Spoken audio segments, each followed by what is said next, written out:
Los periodistas. El doctor José Ojeda Bustamante está aquí como casi todos los lunes, pero ahora en jueves porque no le dio tiempo, porque tuvo que ir a cumplir con una misión paternal. Entonces, no le dio tiempo el programa del lunes y lo pasamos para el jueves. Pero bueno, pues, maestro, doctor, amigo, Pepe, ¿qué onda? Pues muchas gracias, Jesús Manuel. Pues aquí estamos a ¿Qué final de la semana, cuentas?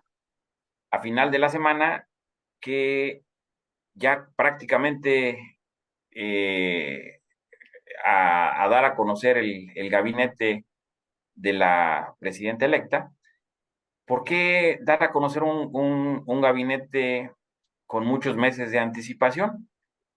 Eso solía pasar en la historia contemporánea de nuestro país. eh, ¿Cuáles son los elementos que hacen o que presionan para que se pueda dar a conocer un gabinete?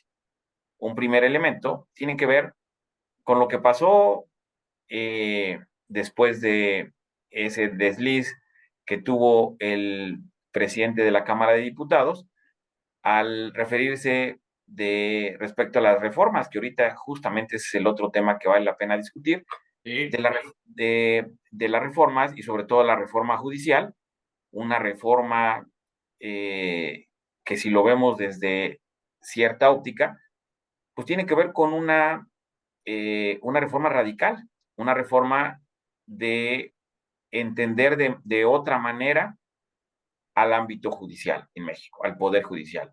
Pero sin embargo,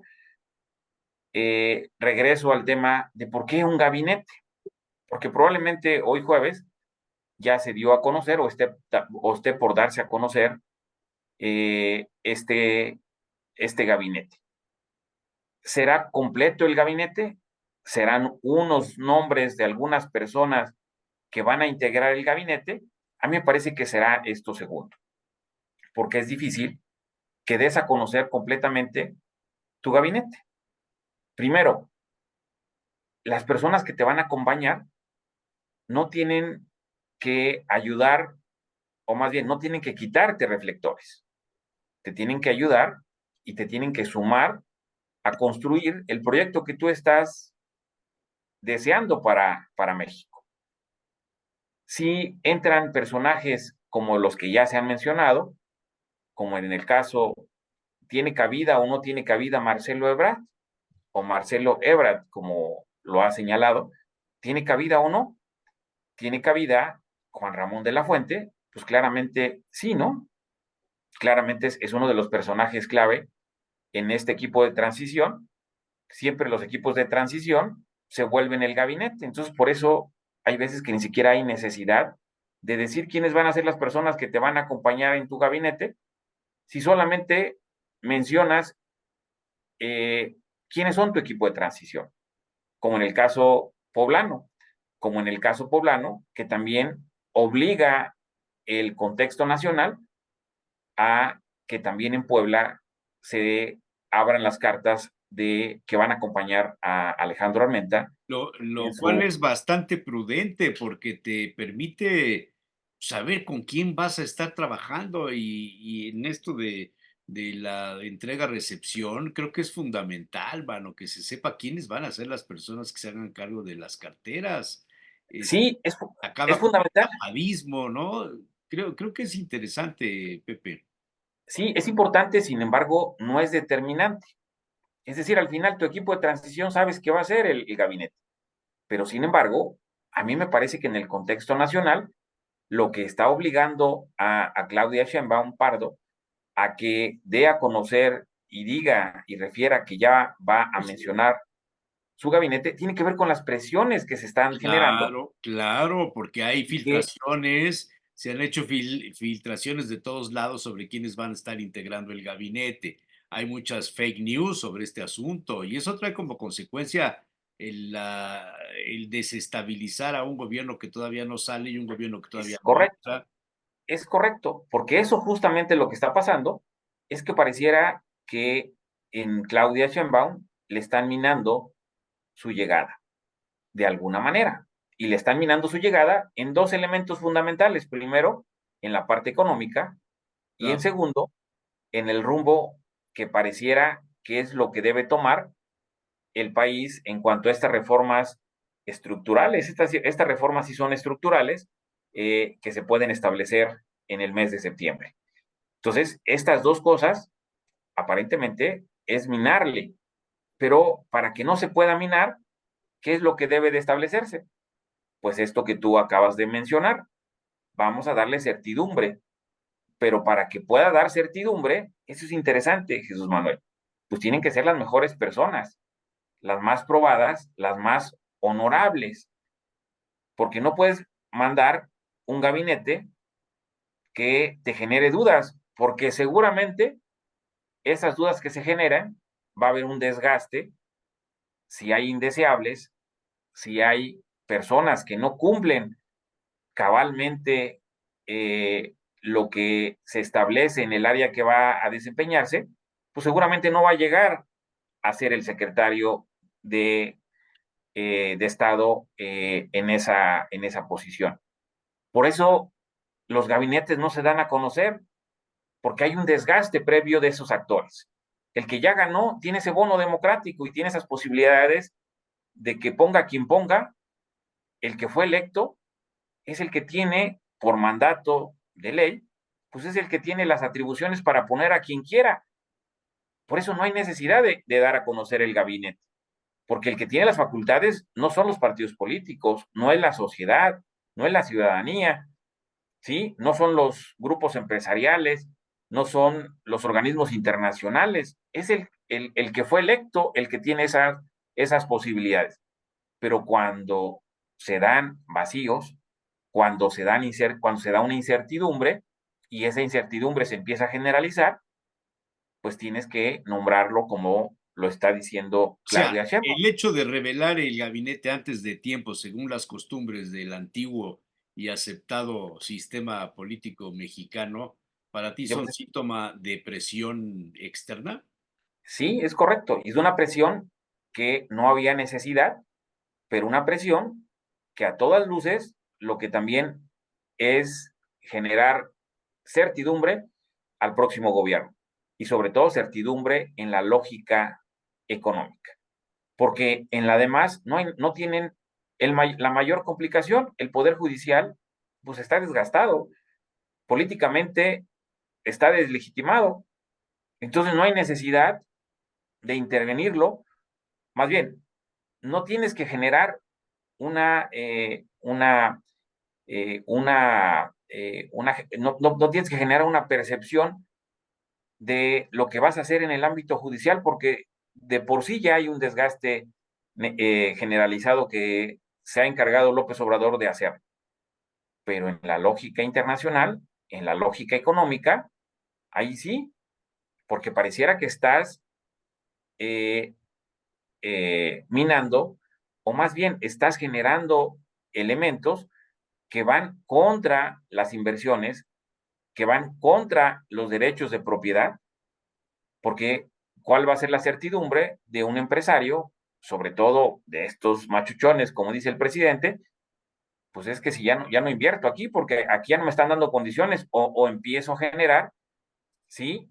Una percepción de que mejor saco mis inversiones, porque Sí, en México se yo, puede yo volver he complicado. recibido en los últimos días, después del día 2, muchas llamadas de personas pues, que se dedican a este tema de bienes inmuebles, a Ujú. comprar, vender casas, a construir, vender, etcétera, con un gran desasosiego por la cantidad de información que se divulga a través del WhatsApp y antes era el chisme de café, el cotilleo que se daba en el café. Ahora es las redes sociales donde se da este cotilleo masivo y yo le pondría nocivo, que Es trae correcto. trascendencia y trae consecuencias serias y graves de quien lo desata. Espero que quien lo haga tenga alguna explicación lógica, porque a mí me parece que es una intención de desestabilizar tremendamente en la transición de un gobierno a otro. Es algo sumamente delicado, Pepe, bajo mi óptica, claro está. Es correcto, y así como lo acabas de resumir, por eso Claudia Sheinbaum tiene que adelantar su gabinete. Por eso Claudia Sheinbaum, las personas que ponga, es interesante en el contexto local. Ahorita si quieres lo vamos a detallar también en el contexto local. Todavía no tenemos los Pero datos, ¿no? De los... no, pero no importa quiénes son los que vayan a poner, me refiero a las características que deben de tener Ya. en el local. En el nacional, las personas que vaya a poner o que vaya a mencionar, no va a mencionar a muchos porque no hay necesidad, solamente las partes más sensibles.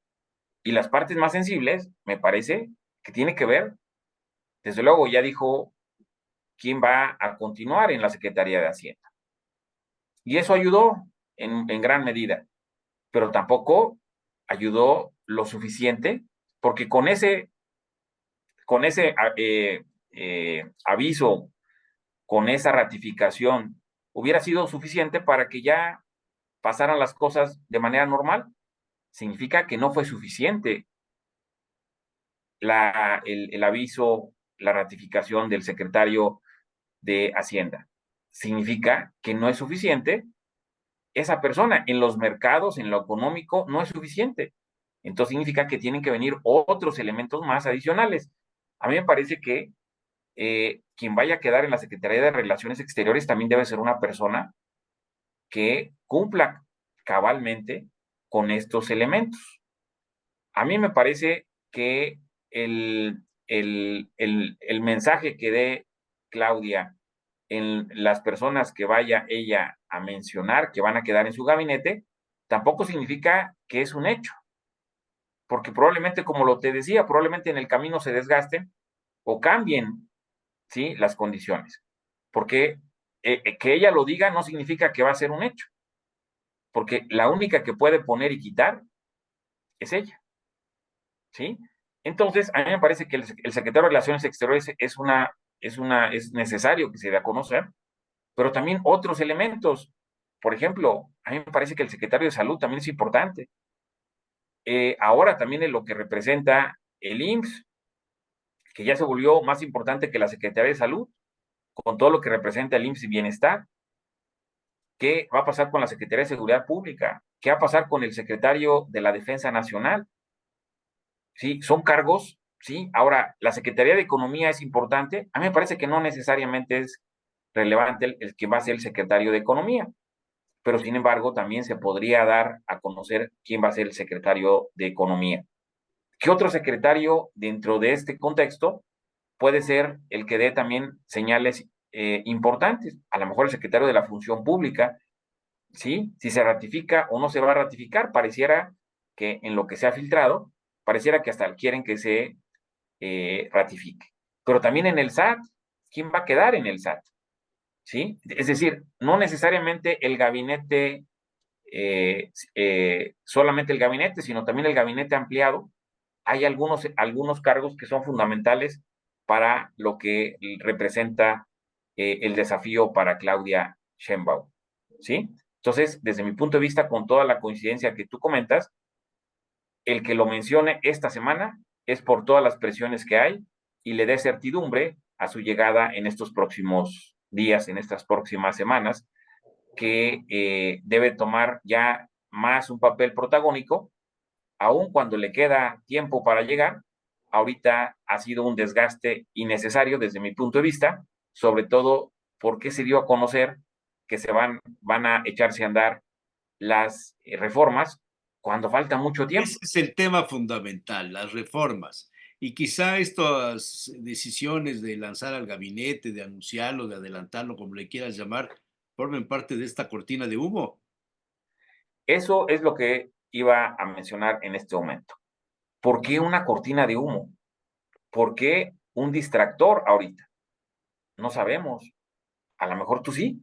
A lo mejor hay un tema fuerte de la economía que obligó a que eh, modificar un poco la estabilidad y la certidumbre en cuanto al tipo de cambio.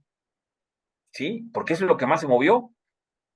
Y estamos hablando de cosas pareciera menores, pero te aseguro que fueron millones de dólares que unos ganaron y unos perdieron.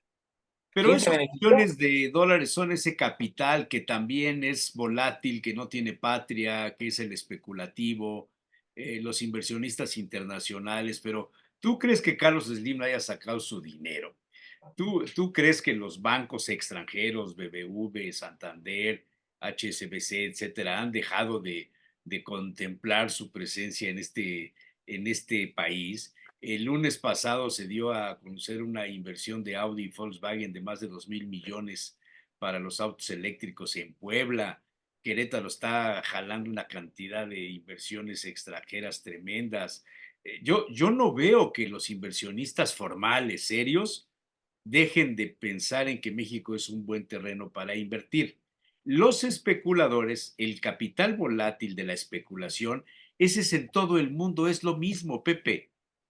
Los trusts de los inversionistas que manejan el dinero de los pensionados en Inglaterra o en Estados Unidos o en Alemania, que se juntan con los chinos, con los taiwaneses, qué sé yo, y que hacen grandes inversiones especulativas para generar plusvalía sin generar ni empleos, ni obras de construcción, ni caminos, ni desarrollo. Es el capital especulativo solamente. ¿No te parece? Sí, pero sin embargo, coincido completamente, es decir, la certidumbre macroeconómica en México le da garantía a los capitales, pues. Pero lo que me llama la atención es la manera en cómo se haya particularizado, y por eso me refiero a lo que tú comentas de esas cortinas de humo. O sea, ¿por qué esta cortina de humo? ¿Qué está, qué hay detrás de esta cortina de humo? Porque esto, en sentido estricto, si hubiera una duda de los capitales, hubiera sido antes de la elección, o hubiera sido justamente, ¿sí? Después de la elección.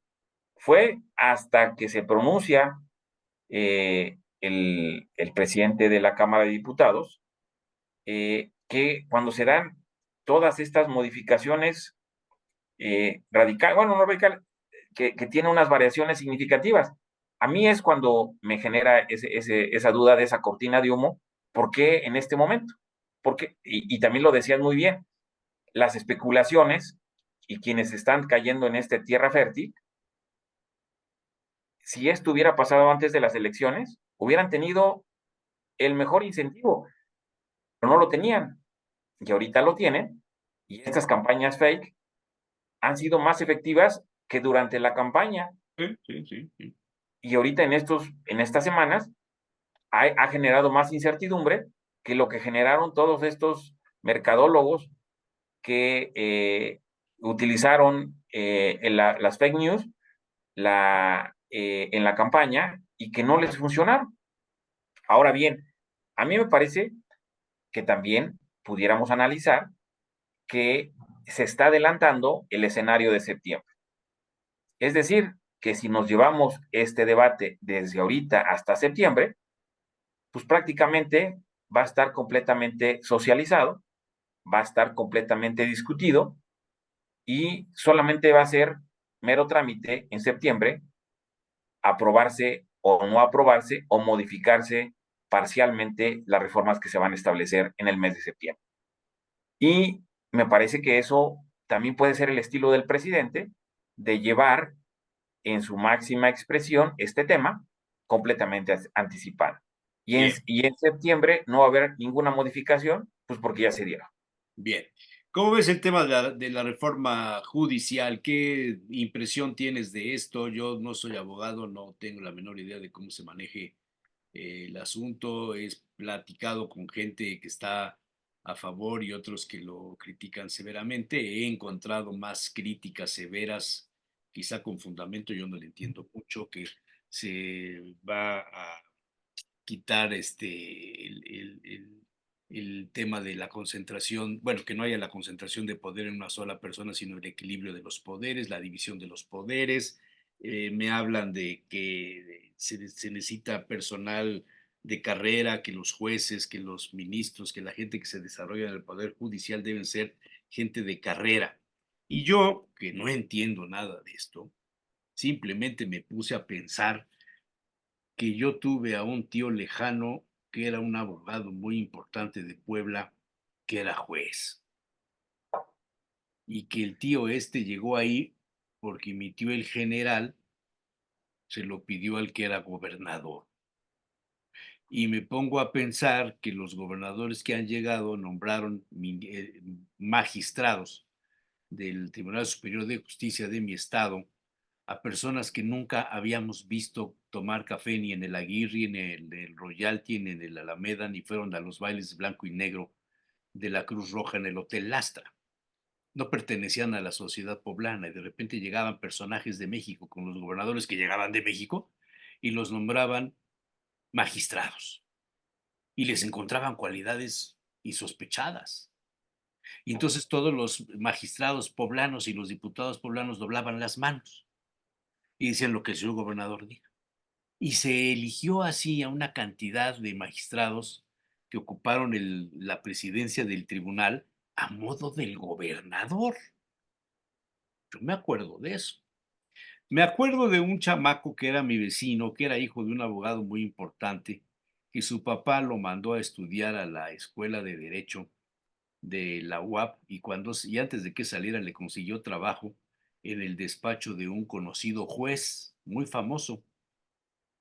Y el chamaco, que era más o menos de nuestro grupo que jugábamos a molestar al prójimo, nos decía que estaba muy inconforme porque no le pagaban, que su papá le había dicho "Es que se aguantara, espérate, ya te llegará". Cuando salió, pues resulta que el juez este lo recomendó para un examen, alguna cosa, etcétera, y de pronto se nos apareció a un lado del presidente del Tribunal Superior de Justicia como uno de los auxiliares. Nunca trabajó más que en el despacho del juez. Y al cabo del tiempo pues, fue subiendo, subiendo, subiendo, y de pronto pues casi hasta lo candidateaban para presidente municipal. Y así te podía yo contar una cantidad de historias que escuchas en el bar, en la cantina de los estudiantes de derecho, que te dicen, no, pues es que mi tío es juez en el estado fulano y pues yo me voy a ir para allá porque pues ahí tengo futuro. O sea, y yo siempre me he preguntado si hay jueces derechos, si son honestos. Y un compadre mío que murió hace muchos años me decía, cuando tú quieras saber si alguien es honesto, pregunta cuánto gana en nómina y ve a ver cómo vive. Y ahí te vas a dar cuenta si es honesto o no es honesto.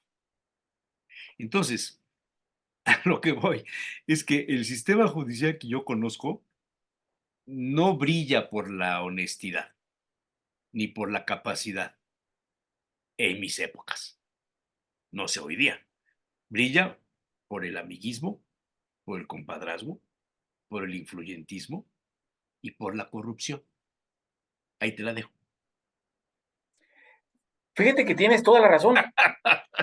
Y fíjate que tú estás Ojalá no dando caiga yo en manos de algún de un esos porque me va a contexto. fastidiar. Ay. Fíjate que tú acabas de escribir un contexto histórico, porque también, si analizamos la historia del Poder Judicial en México, eh, no ha tenido un desgaste, ha sido como un cuchillo sobre mantequilla, ¿no? ¿Eh? Sí, no ha habido mayor complicación históricamente, porque siempre ha estado, así como lo mencionas, siempre ha estado del lado de la élite, del poder, y siempre se ha acomodado Es de una la mejor especie manera. de aristocracia, como Así es, es igualita a la de los notarios. exacto, es correcto. Ahora, es interesante el análisis eh, en los periodistas, en el portal de los periodistas, ahí está la columna que seguramente ojalá la puedan leer, donde hago un análisis precisamente de los comentarios que voy a hacer. En primer término, si somos estrictos en Ah, el análisis, la tengo aquí a la mano, permíteme, la pongo ahorita. Aquí la tengo a la mano para que la gente vea perfecto. de lo que estoy hablando. Haces Si una somos estrictos, pregunta que dice, O la revolución judicial de AMLO, democratización o riesgo para la independencia. Es correcto. Y soy crítico ahí, pongo los argumentos de los dos lados. eh, en sentido estricto, al final, lo que caemos en lo que, o la conclusión que, en la que termino, es en el contexto que tú acabas de poner. La posibilidad que se vuelva un botín partidista es altísima y que ya no va a responder al presidente, pero va a responder a las élites partidistas que hicieron que llegaran esos jueces, esos ministros y esos magistrados, porque no solamente va hacia unos, va hacia todos, a magistrados, ministros y jueces. Pero también es interesante en el análisis cómo funcionaba ahora, donde si la presidenta quisiera, ¿sí? Pues ella va a tener o ella tendría la mayoría de la Suprema Corte de Justicia en su próximo sexenio. Pero sin embargo, solamente va a tener la mayoría de los ministros. ¿Y lo demás? ¿Qué pasaría? Por eso es interesante que ahorita es desmantelar todo el ámbito judicial para quitar esa, esa estructura Sí, que sí. existe actualmente por otra nueva. Dicen los críticos que López Obrador trae un rencor contra el Poder Judicial desde la época de Fox, cuando el desafuero, y que entonces por eso Sí. está reaccionando como reacciona y todas estas cosas.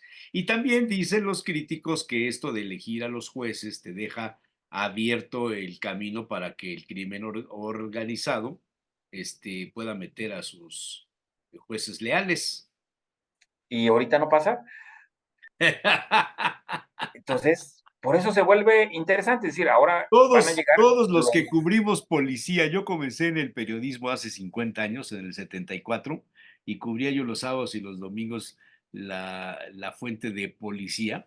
Sabíamos que los que caían a la cárcel eran los que no tenían dinero, los que no tenían para un abogado, y que los es que correcto. tenían dinero, no importa cuántos mataran o si el accidente había sido así, o si iba tomado o no iba tomado. Hay un caso famosísimo de un hijo de un industrial muy importante de este estado que en Acapulco venía borracho y arrolló a una familia, a un grupo de personas, y entre ellos estaba un motociclista, un agente de tránsito muy famoso, que toda su familia era de agentes de tránsito. Y bueno, aquello fue la hecatombe, tuvo que intervenir el gobernador de aquí, que se llamaba como una fruta, y entonces salió libre el chamaco, y pues soltaron dinero y arreglar. Por favor, eso lo sabemos todos, como el textilero que mandaba a incendiar su fábrica para cobrar el seguro, y los abogados tramitaban, hacían todo aquel asunto, o el empresario que se comió la letra que le debía al banco, ¿no? Pepe, por Es favor, correcto. Es correcto. Justamente, es decir, no los me que hagan ahora, hablar. sí, porque es contundente lo que dices, porque otra vez vuelves a poner en el contexto. Sí, o sea, al final, lo que seguramente va a pasar, pues es que se va a revolcar la reforma para que probablemente lo que va a hacer es cambiar a otras manos, a otra élite, pues, Sí, que se sí. va a crear. Y otra élite que al final del día, el poder judicial es fundamental. A mí me parece que no es malo lo que propone Andrés Manuel, pero lo que cae en el exceso es precisamente de irse al otro extremo. O sea, sí es urgentísimo que lo peor que le puede pasar a México es que quedemos como estamos. Y como estamos, el ámbito judicial está muy desgastado, está deslegitimado, ¿sí? Cada vez más pierde valía su voz. Pero una reforma es para fortalecerlo, no para desmantelarlo. Una reforma es para darle los principios rectores Sí. de que las instituciones tienen que tener supremacía, pero si la desmantelas, ¿sí? Es para subordinarla. Y eso es precisamente lo que me parece que es el exceso de este plan C judicial. Me parece que aquí lo interesante sería, como está establecido, como más bien como se comentó, abrir el debate, pero no abrir el Oye, debate pero desde las... sí, todo mundo coincide en que es un tema, es un área de especialización, de Sí, abogados, de jurisconsultos, de gente de carrera que ha estudiado, que demuestra el conocimiento de las leyes, la interpretación, la objetividad, la honestidad, no sé, muchas cosas, ¿no? sí, pero es que tampoco, y creo que también hay que desmitificar, es decir, no va a llegar un abogado que no tenga conocimientos O no va a llegar mínimos alguien que no sea necesarios. abogado. Sí, exacto. O como aquí el juez que no debía ser juez y que estuvo no sé cuántos años en Puebla, ¿no? Ahí en Cholula, ¿no? Pero regresamos a No, la que parte no era interesante, abogado, que no era que no era abogado. abogado, ¿no? Sí, y ni siquiera debería ser, ni siquiera pudo haber sido juez, y en la Cámara de Diputados local y todo, lo hicieron Pero juez el y lo gobernador mantuvieron, dijo, hágase y se hizo. y se hizo. Y justamente ahí es donde más los temas más delicados del gobernador en turno, pues quién fue el juez que apoyó todo lo que decía ese gobernador. Pero regreso, a mí me parece que lo interesante de la reforma es cómo van a llegar estas postulaciones. Es decir, si va a haber un proceso previo de donde van a estar revisando quiénes pueden llegar. Y ahí es algo interesante cómo el papel que va a jugar el Poder Ejecutivo, el Legislativo y el Judicial, que ellos son los que van a ir proponiendo un determinado número de candidatos que van a ser puestos en las urnas para su elección. Esa partecita pareciera que no se quiere ver, y de repente algunos nos explayamos diciendo que va a llegar cualquier personaje que ni abogado es, ¿no? A mí me parece que ahí es el papel que van a jugar los órganos o los organismos académicos, los organismos de las barras, los profesionales, donde tienen que generar grupos verdaderos de presión, donde realmente puedan generar contrapesos para ese proceso de selección. Ahí me parece que está el elemento fundamental, donde se suban esos criterios para que no cualquiera pueda postularse, ¿no? Y no cualquiera puede ser propuesto y pueda llegar a la urna. Es decir, no es que yo me registro en una tómbola y voy a ser el candidato a juez o a ministro, pues. Me parece que eso es lo interesante y lo novedoso. Y la otra, varios países en el mundo, pues tienen estos elementos. Son electos, están en urnas el ámbito judicial. En algunos casos, la mitad son electos y la otra mitad mediante los procedimientos. Es decir, hay criterios establecidos para que puedan llegar. Es decir, México no está innovando en esto, ¿eh? México no es el primer país que está experimentando, no.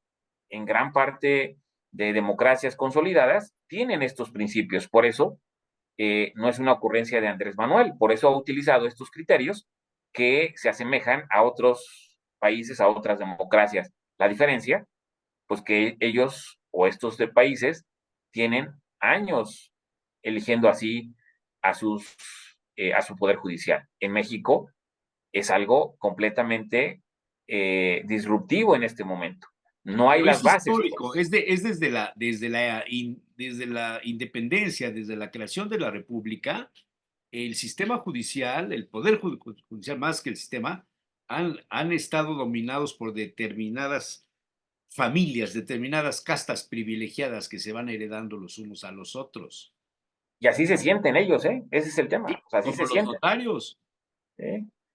Así se sienten y así reaccionan. Por eso, este es un tema, un rompimiento, pues, es decir, ¿cómo le vas a quitar a alguien que tiene sangre azul, ¿sí? Que prácticamente creció y nació para que fuera el depositario de esos derechos que se establecieron, ¿no? Entonces, es decir, ese está interesantísimo, ¿no?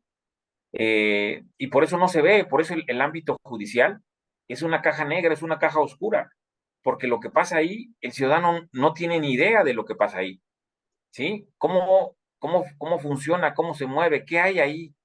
¿Sí? Por qué se sienten agredidos ante esto? ¿Por qué no se sienten parte de este proceso? Y ahí también vale la pena decirlo, de que han reaccionado de manera tardía, así como la oposición a Andrés Manuel, bueno, también ellos son oposición a Andrés Manuel, así como Claudio X González y el PAN, el PRI, el PRD, bueno, ya el PRD ya prácticamente finado, eh, han reaccionado tarde el ámbito judicial. Si el ámbito judicial, desde que llegó Andrés Manuel, hubiera desde dentro empezado a generar estos cambios que son fundamentales, la realidad es que no se hubiera llegado a esto. El tema es que se aferraron a seguir viviendo en una época diferente a la que vivimos actualmente, donde la ciudadanía, nos guste o no nos guste, está más atenta a lo que está pasando en nuestro país. Lo que en algún momento se ha discutido. En México sí está politizada la población. Y en el pasado 2 de junio, así lo vimos. Es decir, la ciudadanía salió a votar para mantener este esquema que ellos consideran que es valioso. Y este sistema que consideran que es valioso dice que el ámbito judicial tiene que reformarse. Y dentro de las Es, 5 es un, reformas, es un tema muy polémico, muy polémico. pero dentro de las 5 reformas que se van a establecer, y eso también es interesante, porque no solamente es el ámbito judicial, es decir, paralelamente, lo que está haciendo Andrés Manuel es jugar otra vez, con el imaginario colectivo, porque va a quitar la eliminación de las plurinominales, la eliminación de la reelección, ¿sí? Pero además va a otorgar la pensión a las mujeres de 60 a 64 años.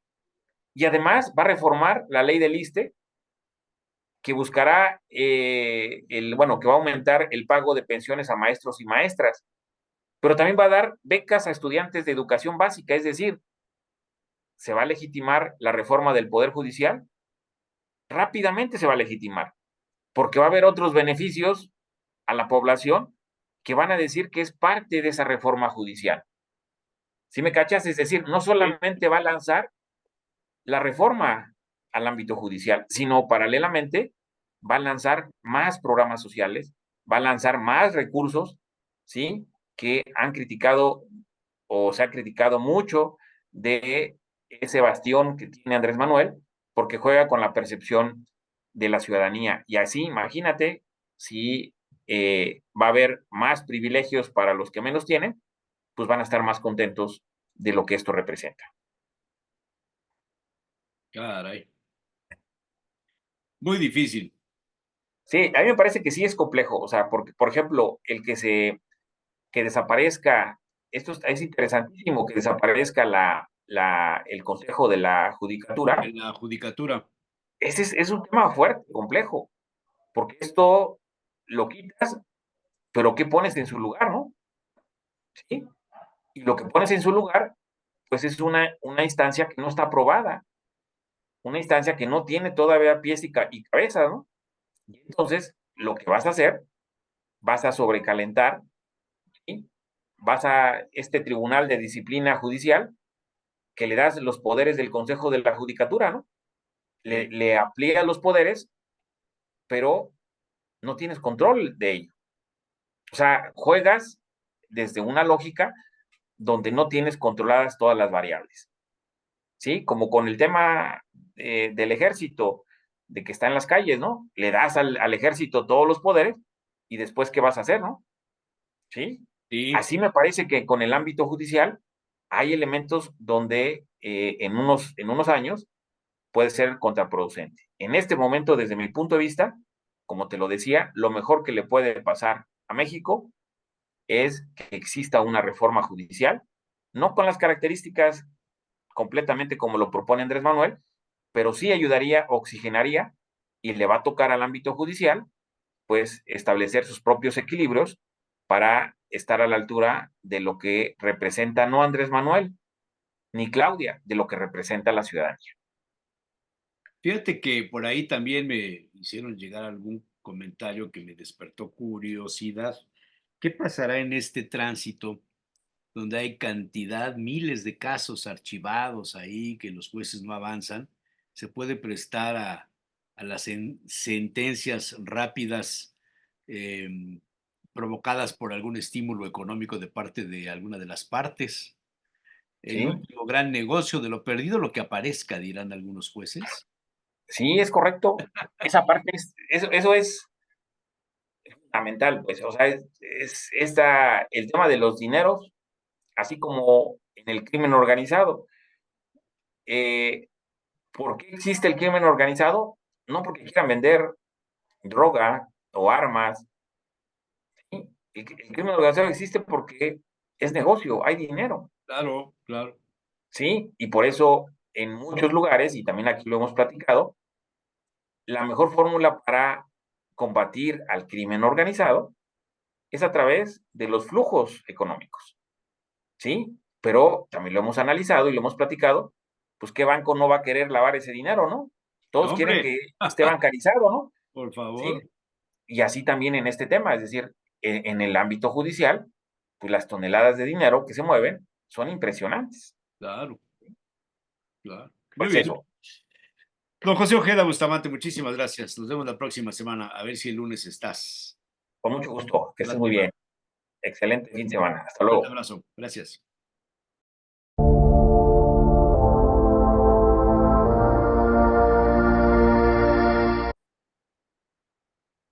Señores, muy buenos días. Aquí estamos como todos los jueves, como casi todos los jueves, de repente, ¿no?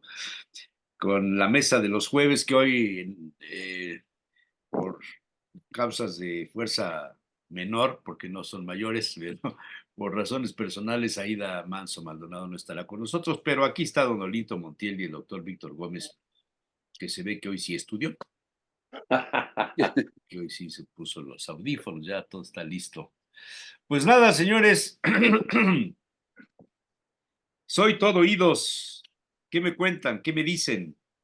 Pues nada, que hace unos momentos platicábamos antes de entrar al aire que con amanecer ya es ganancia, con ver el sol, y pues sí, no es el tema precisamente, ahorita platico poquito del tema, pero me recordó lo hermoso que es y lo afortunados somos al poder despertar y poder pues sentarnos en la cama e iniciar el día, incluso hasta ir a hacer, bueno, ir al bañito, etcétera, etcétera, porque cuando está uno en el hospital y cosas así, ni al baño puede uno ir, man.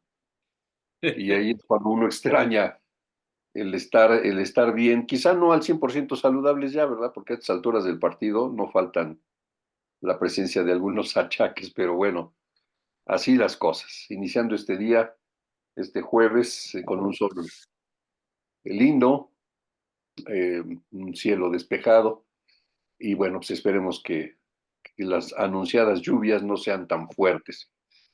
Así es. Pues hoy quiero platicar brevemente acerca de un tema que leyendo me encontré por ahí, y resulta que hay algo que sucede en algunas personas que son muy sensibles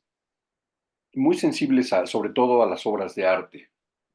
Sobre todo al arte, es un fenómeno que eventualmente, y eso se describió así, porque se da muy frecuentemente o con cierta frecuencia en la bellísima Florencia, allá en la Toscana italiana, y es precisamente lo que ocurre cuando una persona hipersensible a las obras de arte está presente y viendo, por ejemplo, el nacimiento de Venus del gran Botticelli, y que dicen que esa es la obra icónica con la que se despierta este fenómeno tan curioso que se llama el síndrome de Stendhal. Entonces, este famoso síndrome de Stendhal lo que describe es precisamente, perdón por el gallito, es algo que ocurre cuando una persona hipersensible al arte está precisamente observando la obra o alguna obra que lo lleva a experimentar algo que precisamente, perdón, este famoso artista Stendhal, precisamente, bueno, era su seudónimo, Marie-Henri Weil, conocido como Stendhal, allá en 1817, describió en su viaje precisamente allá a la hermosísima Florencia. Y cito textual, él decía, experimentaba una especie de éxtasis por la idea de estar en Florencia, me sobrecogió una feroz palpitación en el corazón, el manantial de la vida se secó dentro de mí y caminaba con el miedo constante de caer al suelo. Bueno, eso es lo que Stendhal experimentó, pero hay otras personas que experimentan otra serie de síntomas, sí, precisamente el palpitar del corazón fuertemente, sí, otros experimentan mareos, algunos se llegan a desmayar. Entonces, esta abrumadora experiencia de estar frente al arte los lleva a algunos a ponerse a llorar, o sea, se sueltan a llorar frente a estas obras maravillosas o simplemente, como en el caso de Stendhal, caminando por las calles de Florencia. Ciertamente, pues tal vez al ver esta hermosa obra de Santa María, la Catedral de Santa María de Fiore, esta iglesia, este templo, mejor dicho, tan hermoso, pues uno se queda boquiabierto. Pero hay personas que incluso les falta el aire y algunos se desmayan, otros se ponen a llorar. Y entonces esta hipersensibilidad se le ha llamado precisamente pues el síndrome de Stendhal.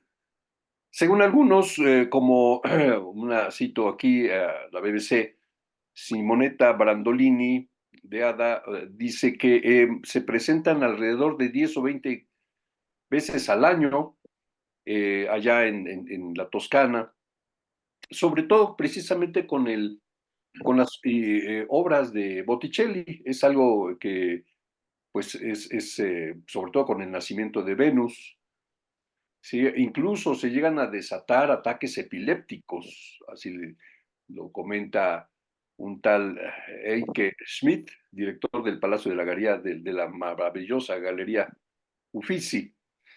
Sí, una persona incluso murió perdón, sufrió un ataque al corazón, pero gracias a que allá recientemente qué curioso, habían instalado un desfibrilador, que es un aparato que sirve para casos de urgencia de un ataque cardíaco. Y esa ocasión había algunos médicos en el Uffizi. Bueno, pues la persona pudo salvar su vida. Pero, eh, bueno, pues esta persona dice, me acerqué a la obra de Botticelli, mientras la admiraba, dice, mis recuerdos desaparecieron y todo se puso mal. Entonces, pues, tuvieron que auxiliarlo, pero lo curioso de esto es que, este es un padecimiento, algunos lo llaman, bueno, es un padecimiento psicosomático, que lo lleva precisamente a la persona a experimentar este tipo de reacciones. Se me hizo interesante porque entre las personas amantes del arte, pues no falta aquellos que sufren casi el desmayo ante una obra. Bueno, bueno, pues ahí tenemos precisamente, gracias por ponerlo, querido Jesús Manuel, la hermosísima obra de Botticelli del Nacimiento de Venus. Y esta es la obra que a muchas personas les despierta o les detona el síndrome de Stendhal. Así que cuando vaya a la bella Florencia y visite el Uffizi, este museo, esta galería, pues cuidado cuando se acerque a las obras de Botticelli, especialmente Nacimiento de Venus, porque el verla, si usted es muy sensible al arte, a las obras y, pues, de pintura, escultura, etcétera, pues probablemente usted se pueda sentir un poquito mal.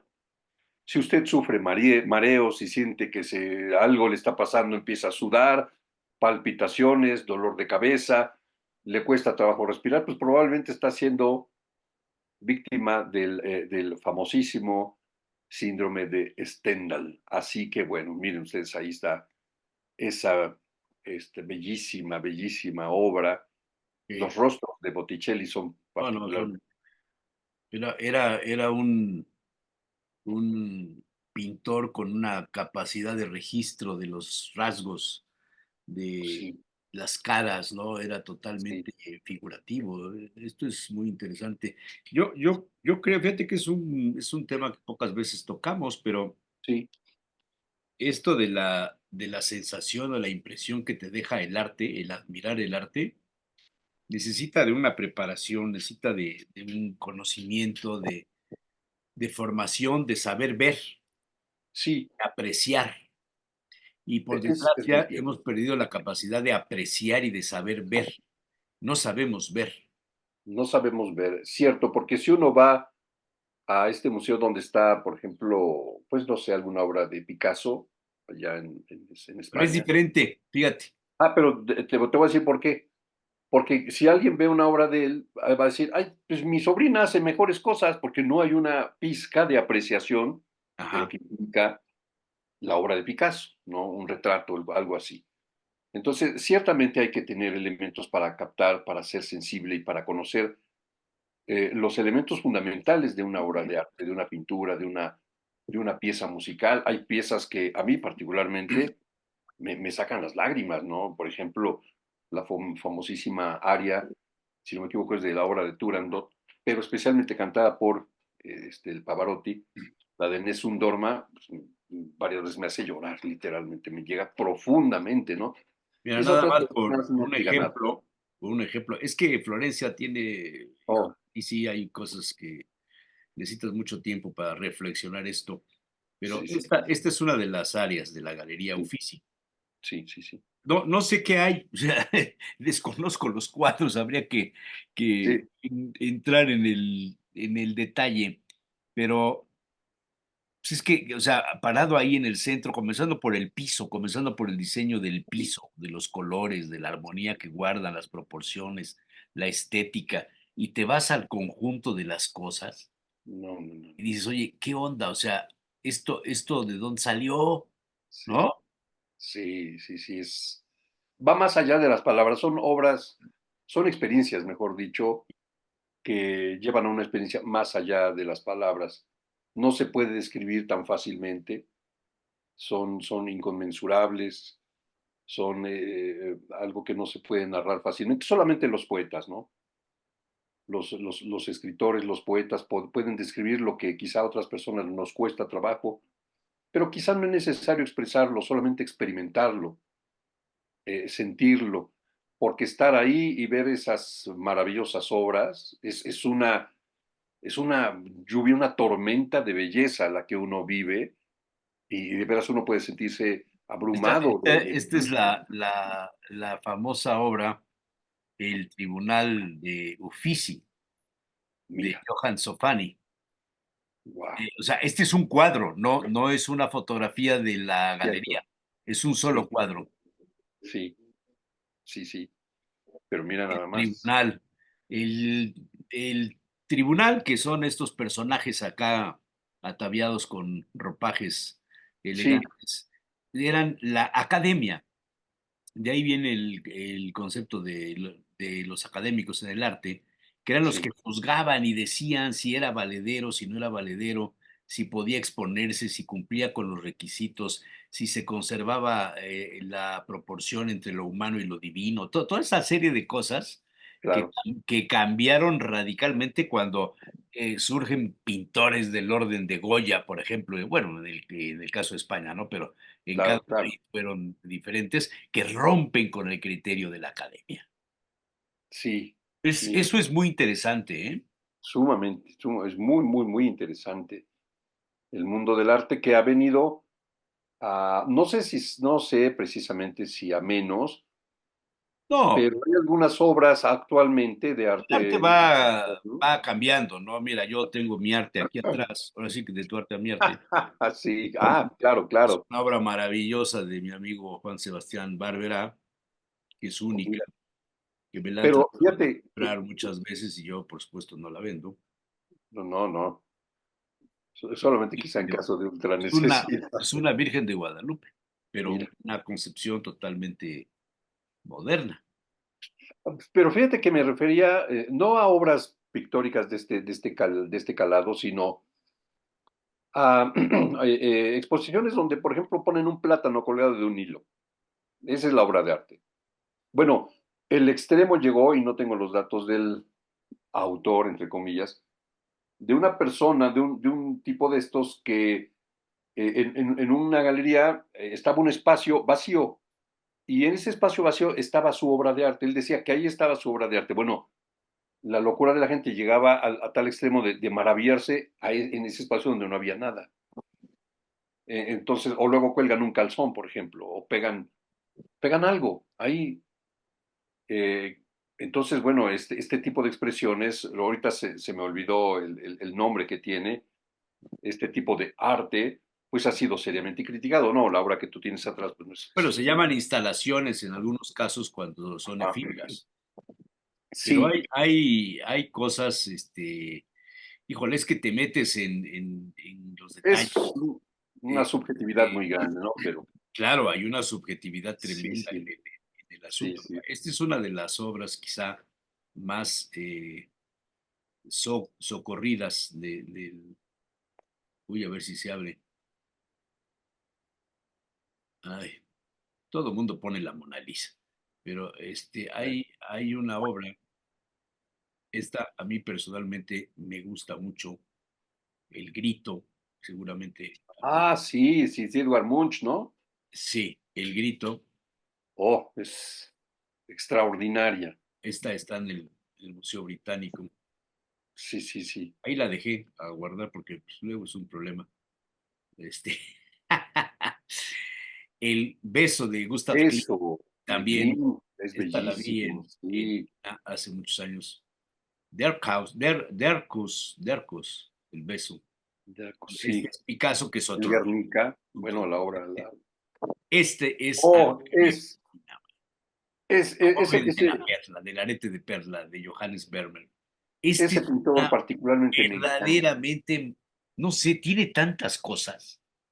Sí, Vermeer tiene una obra que a mí me encanta que se llama La Encajera. Oh, Ah, no, no. también, claro, los detalles que tiene del encaje, sí. No sé si, No, y las luces y eh, las sombras, no, no, no, no. no sé si esté en esta colección, no, Ahí está el no está, Botticelli. no está, No, no está. no está aquí, No pero está. ahorita te la busco. Pero es muy bella La Encajera. Sí, sí, sí, sí. Sí, sí. Sobre todo, Jean Vermeer trabajaba mucho las luces y las sombras y trabajaba mucho con Sí, interiores. los transparentes, Sí, los qué cosa transparentes, es una cosa maravillosa, maravillosa. Hay que ir maravillosa. a Holanda a apreciarlo. Bueno, no sé si estén precisamente todas sus obras en Holanda, pero No sé si está en Holanda, yo casi estoy seguro que estaba en el Louvre, ¿eh? Casi estoy seguro. sí, seguramente, seguramente. Pero Aquí bueno, está. pues ahí está para los que somos sensibles a este tipo de expresiones que nos puede dar el síndrome de Stendhal. Así que habría que ir preparado con alguna Ahí medicina que nos está, pueda. Ahí está la esta encajera. es la encajera. Ah, no, no, no, qué belleza. Bellísima, bellísima. Por cierto, hablando de la mujer con arete de perla, hay una película. Sí, efectivamente. Mira, está en el Louvre Ah, está. mira. Es la Ah, pues ahí impresión está. que yo tenía, que estaba en el Sí, Louvre. sí, esta película protagonizada por esta bella mujer, Scarlett Johansson. Ella es la que representó a la mujer a la que le hacen el retrato.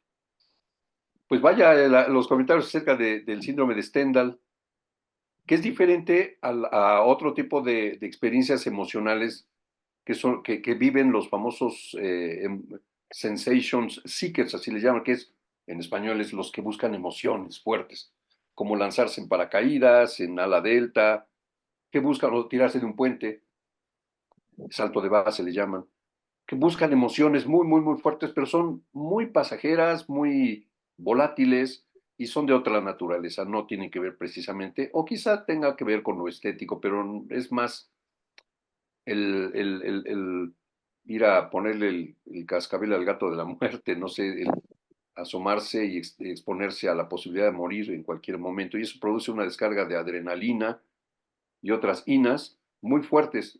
A mucha gente los hace sentir vivos y bueno, pues muy respetable, ¿no? Los que les guste tirarse Esta no sé paracaídas. de quién es, no sé de quién es esta, pero Ah, no sé. el Mira nada trabajo más. que tiene del Wow, detalle de todo el encaje del tejido, sí, de las sí, diferentes formas, en las servilletas o esta parte de acá arriba, una pátula, extraordinario. sí que está en esta parte, los huevos, los cascarones del huevo. El acabado del Ana, metal, es impresionante de veras, ¿sí? el acabado del metal, El talento que necesitas, ¿no? los reflejos, sí, sí, sí, los Para reflejos de conseguir esa esto, taza, el reflejo que se da en el el tazón, recipiente no, no, y en no, la misma jarra. qué cosa más hermosa. Hombre, Sí, pues, hasta el doctor se quedó callado. sí, sí, mi No, querido Víctor. fíjate que yo lo relaciono esto que estás mencionando del síndrome de Stendhal ante la impresión de la belleza y me quedé pensando que cada quien tiene su concepto de belleza También es y cierto. admiramos, ¿no? En qué momento sí me sorprendo, en qué momento no, digo, no significa para mí nada.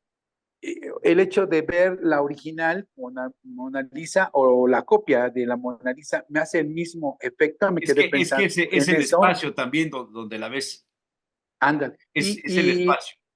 Y digo, bueno, ¿qué expectativa mm, llevo yo como para sorprenderme o no sorprenderme? En ocasiones, cuando yo te digo, si tú conoces Florencia, nombre, y te describo, y tú llegas en un día lluvioso y tal vez hubo Es diferente, contratiempos y dices, oye, es lo que tú diferente. me comentaste, Claro, nada que ver. Entonces, claro. es una falsa expectativa que a veces en esas concepciones digo, bueno, ese efecto no me causó, pues qué violento que yo no pude percibir tanta belleza como él me lo comentaba, ¿no? Y entonces digo, bueno, cada quien tiene su concepto. Cuando ha venido aquí a Puebla la Capilla Sixtina itinerante que se pone, digo, bueno, ya fui a visitarlo, me dan una explicación, veo cómo está construido, y digo, bueno, si yo fuera, ¿verdad? Al Vaticano la vería yo, pero ya la trajeron aquí a Puebla. ¿Qué me causó? Nada, ¿no? Según nada. Otro dirá, no, preciosa, es un acercamiento. Entonces, cada quien tiene como su concepción en cuanto a esto. Y qué bueno que te puede causar una sensación y una taquicardia y ponerte nervioso ante algo, ¿no? Lo que has descrito como el síndrome de Stendhal. Esto en la medicina se llama autodisautonomía. La disautonomía, que es el sistema nervioso autónomo y que significa que tú puedes respirar, tu corazón late autónomamente, tú tienes tus movimientos, el parpadeo es autónomo, o sea, tu sistema nervioso autónomo, y entonces ha trabajado de una manera perfecta, porque tú no dices, respira, deja de respirar, corazón late tantas veces, detente un poquito, no, sino es lo autónomo de tu cuerpo. Pero eso es Y producto de la emoción, no es racional. no, no Claro, es racional, sí, Es como el pánico escénico. ándale, ¿cómo es sí, que te da sí, a ti? Y dices, bueno, estoy funcionando, pero en esta disautonomía viene una descomposición, porque lo descrito por Olinto dentro de la medicina, y así se llama el término, también causa lo mismo, taquicardia, presión alta, si tú tomas café, entré en taquicardia, me puse más nervioso, sí, porque se afectó tu sistema nervioso autónomo.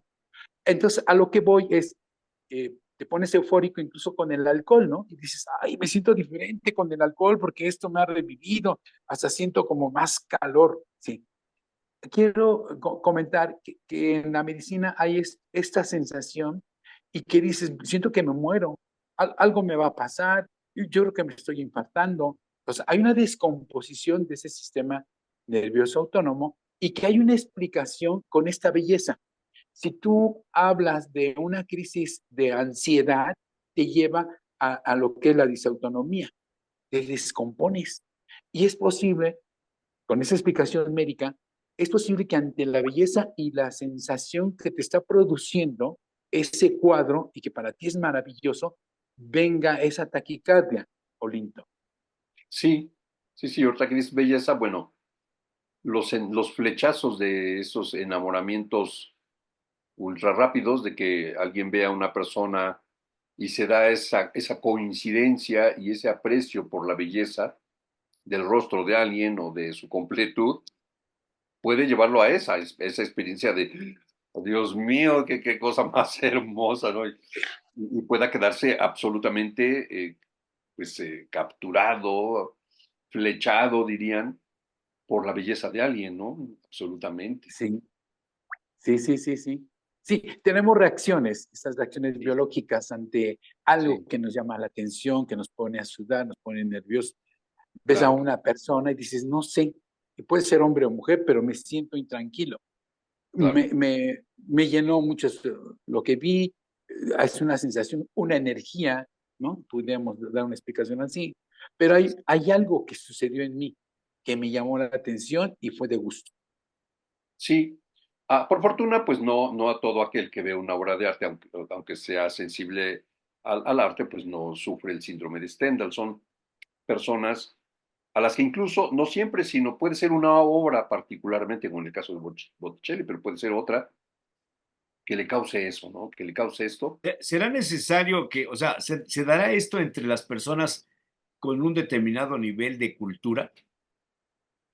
Yo creo que sí, fíjate, yo creo que sí, pero quizá no necesariamente sea el requisito sine qua non.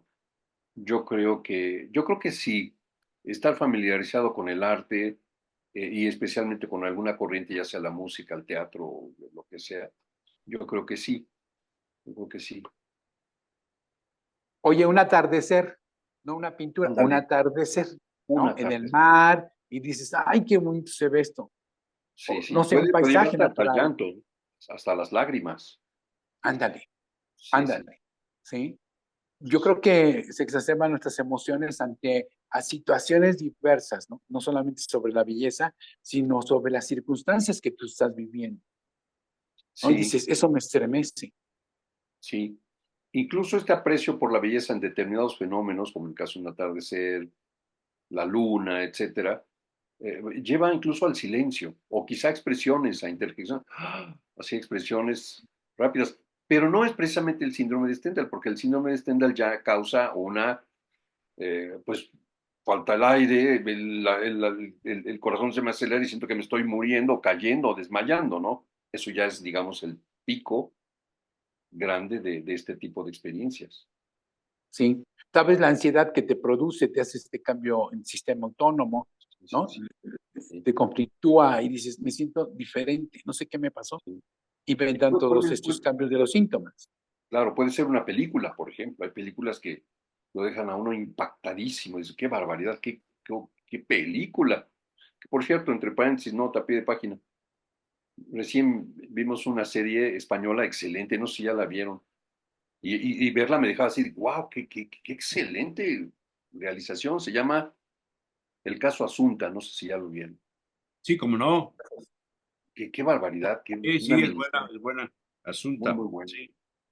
muy buena. Y pues ahí yo me quedaba pasmado de ver qué actuaciones, todo está excelente. Bueno, pues ahí está el caso de síndrome de Stendhal y lo que sucede. Interesante. Sí, muy interesante. Doctor Víctor Gómez. Pues ya que hubo la introducción al cine y el cine como espectáculo y que inició el 28 de diciembre de 1895 en París y que su enfoque al arte, al entretenimiento, que fue lo fundamental, Cine y que el Lumière, cine el está, Boulevard du Capuchin. Mm, y que el cine estaba dirigido para aquellas personas que podían pagar para verlo, para una Sí. sociedad privilegiada, personas blancas, heterosexuales, cisgénero, mismo género, mismo sexo, apegadas a los cánones de belleza, con color, idioma y creencias afines a la clase dominante. Más tarde comenzaron a aparecer personajes de diversidad corporal, sexual, racial, étnica, pero solo trazados con el fin de la opresión a ser representados con características negativas, peyorativas, donde al final el espectador de la sociedad privilegiada pudiera burlarse y pensarse desde la superioridad. Últimamente no dejan de salir películas encasilladas en este término por el público, por ejemplo, La Sirenita, una protagonista afrodescendiente, o El Año Luz, donde se expone un beso entre una pareja lésbica, un término que es muy polémico. Y la inclusión forzada, que es el título de esto, responde de manera positiva a la diversidad de las personas y a las diferencias individuales a través de la activa participación en todos los procesos sociales y culturales de personas de toda etnia, color, raza, orientación sexual, género, edad, aspecto y creencia según la UNESCO. Básicamente, la inclusión va dirigida a garantizar que nadie puede o que debe quedar excluido o fuera del entramado social. En la película Serenita, este personaje caucásico, pero que en su reescritura aparece como afrodescendiente, o un personaje masculino que pasa a ser representado por un personaje femenino. El gran problema es que al ejecutar estas reescrituras, las historias ya no cumplen las expectativas o no se justifican. Todos los cambios realizados, entonces se les tacha de tener una inclusión forzada. Pero ¿hacia quién está dirigido? ¿Sirve de algo la inclusión forzada? La respuesta inmediatamente es sí. Más que inclusión forzada, debe ser inclusión necesaria. Como bien señala Jimena Barrantes, no podemos llamar a la representación de diversidad forzada, dado que esto sería negar la existencia de quienes no forman parte del molde. En un mundo globalizado, la representación que fácilmente se confunde con inclusión forzada es más que necesaria. Reconocerse en los contenidos que consumimos resulta necesario para construir una identidad basada en lo sano.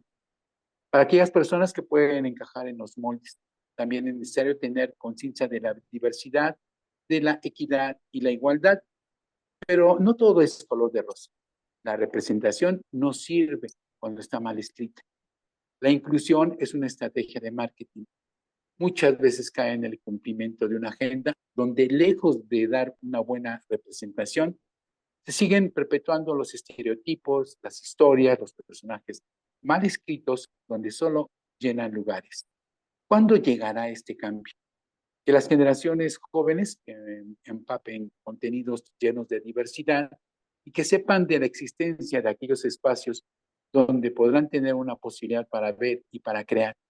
Entonces, quizá un día lo que ahora sentimos como inclusión forzada sea la normalidad. Cuando pensé en esto, pensé en la señora presidenta. Como un hombre se caracteriza de mujer y que tuvo más de 1000 representaciones, No, en muchísimas donde más. estas figuras, ajá, Duró más de 10 años, o como 20 Sí, años duró. sí. y entonces estas representaciones que dices, ¿por qué forzar? Y seguimos con esa actitud en lugar de la aceptación. Es parte de lo que hemos visto en las películas de Disney, ¿no? En donde dices, ¿por qué forzar esta situación y no tomarlo más a natural? ¿Será aceptación, Olinto? Ah, pues es algo que de repente sí me pone a pensar que la dinámica nueva de la inclusión, pues es algo que en algún momento no sé, sí puede resultar un tanto, por lo menos la sensación o la idea de que es forzado, de que vamos a incluir esto, eh, porque tal vez está, bueno, no tal vez, está obedeciendo a una necesidad, como dicen en esa palabra que es curiosa, ¿no? Visibilizar las otras manifestaciones, por ejemplo, en cuanto a género, en cuanto a sexualidad. Y creo que es necesario, sí es necesario porque ahí han estado, pero siempre ha estado escondido, siempre ha estado oculto, pertenece todavía, por fortuna cada vez menos, al ámbito de los tabúes, de lo prohibido, de lo que no debe ser.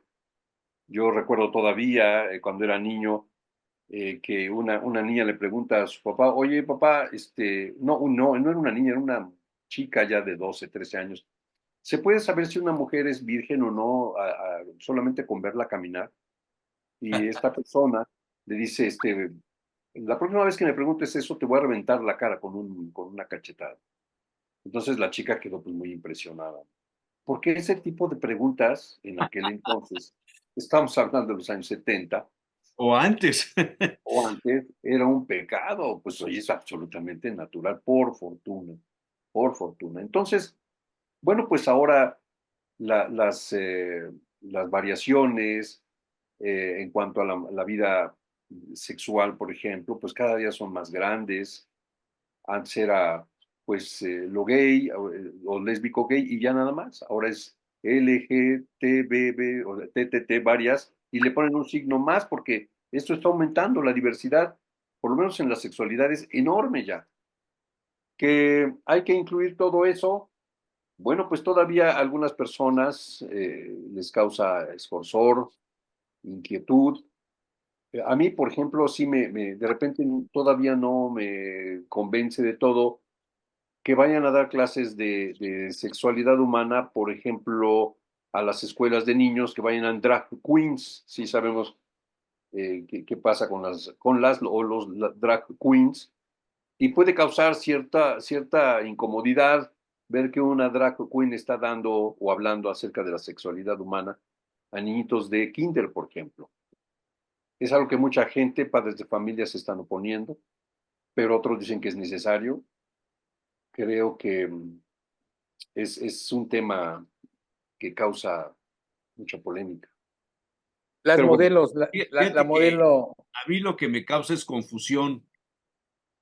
sí, sí, sí, O sea, son tantas clasificaciones o también.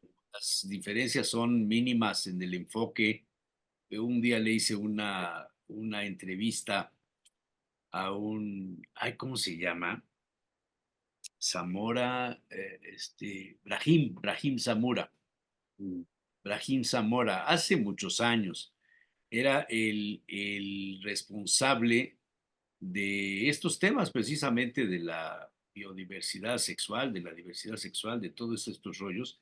Y él en la entrevista me dijo, es que yo soy bisexual. Y sí, entonces a mí periodísticamente me entró una curiosidad tremenda.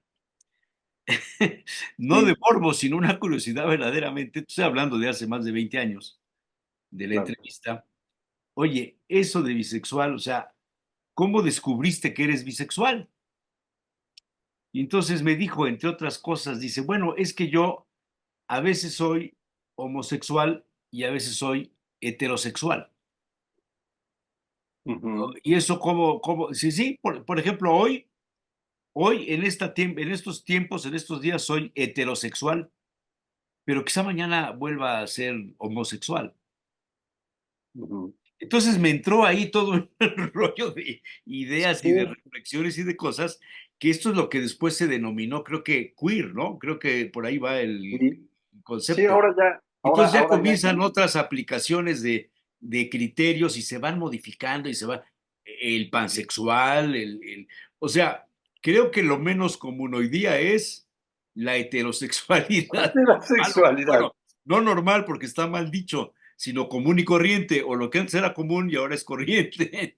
Es en términos, normal en términos estadísticos, ¿no? La Ajá. norma digamos, lo más preponderante en una medición estadística, pero sí, es algo que cada día, bueno, actualmente hay algunas manifestaciones que sí son muy desconcertantes, como los transespecie, por ejemplo, que algunos ya no los ubican dentro de estas diversidades de la sexualidad, pero el transespecie es una persona que dice, yo soy gato, a mí no me tratas como ser humano, yo soy gato, y viven en una jaulita, y Oh, se ¿de ponen etiquetas veras? de gato, sí, sí, sí, sí. Busca ahí transespecie y vas a ver unas fotografías verdaderamente inquietantes, gente que se asume como perrito. Y si no los tratas como si fuera un perrito, se enojan y pueden hasta demandar. Sí, no, porque ahora ya es muy fácil en Estados Unidos demandar porque no me están tratando según mi género, según mi especie en este caso, y se asumen como perritos. Pero hay oye, cosas extrañas, muy extrañas. oye, ¿cómo me recordó tu amigo esto que dice, bueno, en la tarde soy heterosexual, en la noche ya soy bisexual o por temporadas? Y me quedé pensando, ¿será por conveniencia? Hoy voy a ser homosexual por conveniencia. Y me vino a la mente Mauricio Garcés, ¿no? Me ¿O vino sí? el Tiene Mauricio que ver Garcés. Mauricio Garcés. No, no, no, no. O sea, se habla de que, bueno, se comentaba que era homosexual. No, Y no, él no. daba, espérame, y que Eso decía daba, Eso decían los Enamoraba. esposos de las señoras a las que seducían. El modisto, ¿no? Moleste el señor Y, así. y das una apariencia muy diferente a lo que eres, o sea, y siendo él o no, o sea, hay otros personajes más. Pero eso también tiene que ver mucho con incluir a la modelo que tiene vitiligo. ¿Sí la han visto? La modelo No, o la afrodescendiente. ¿No? ¿No la han visto? Hay modelos que salen en las mejores pasarelas y que ganan millonadas de dólares, ¿no? con Y vitiligo. sí, con vitiligo.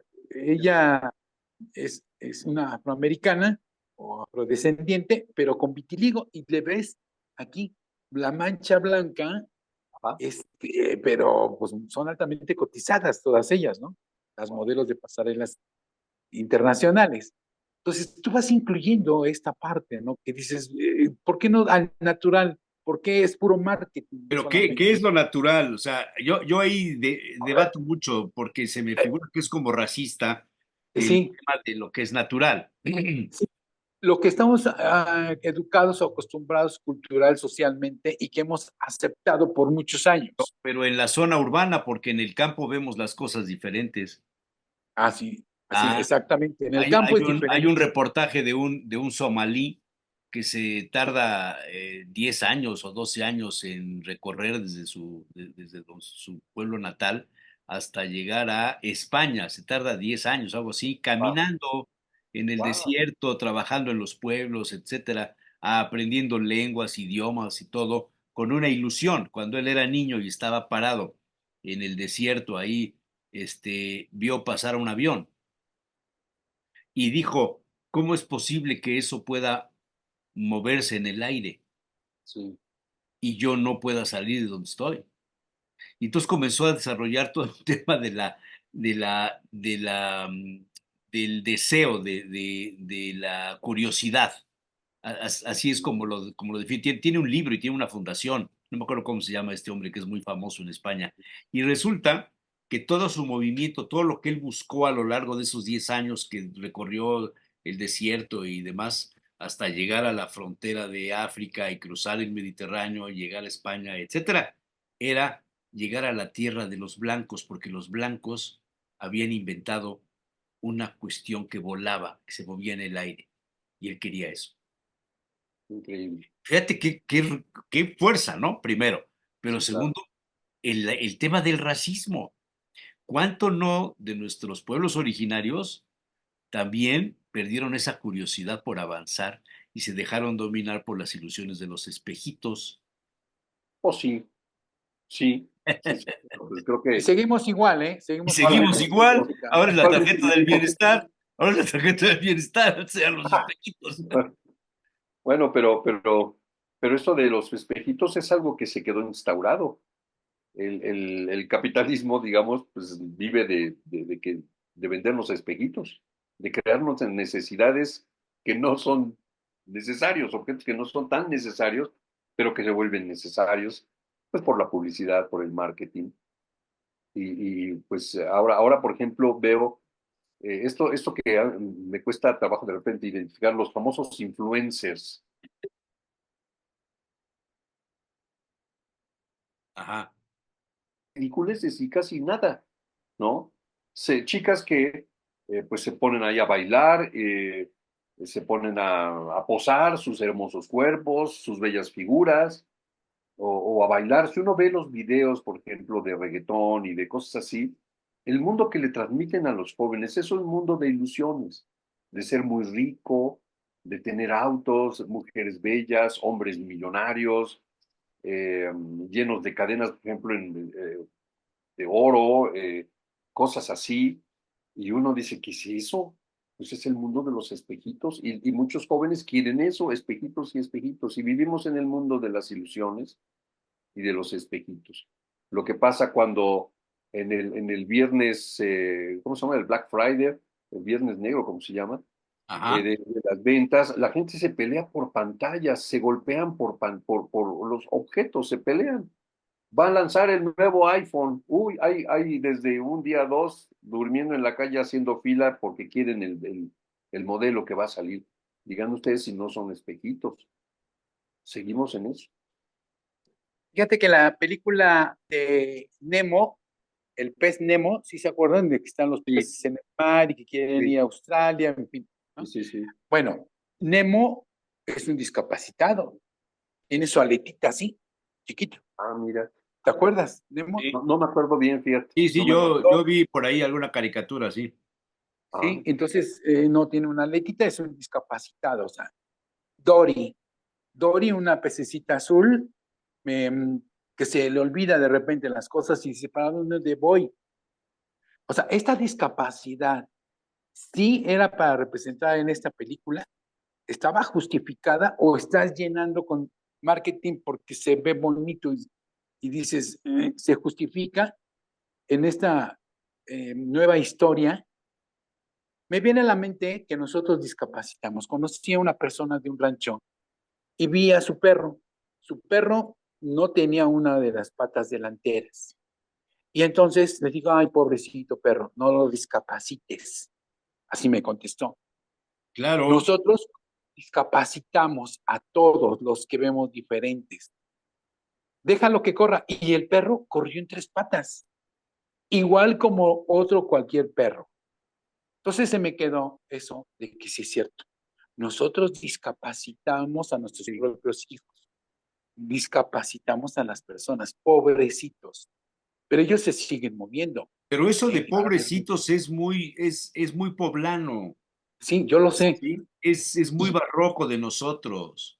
Mira, Y es una manera de discriminar a las personas que no son como el que les llama así.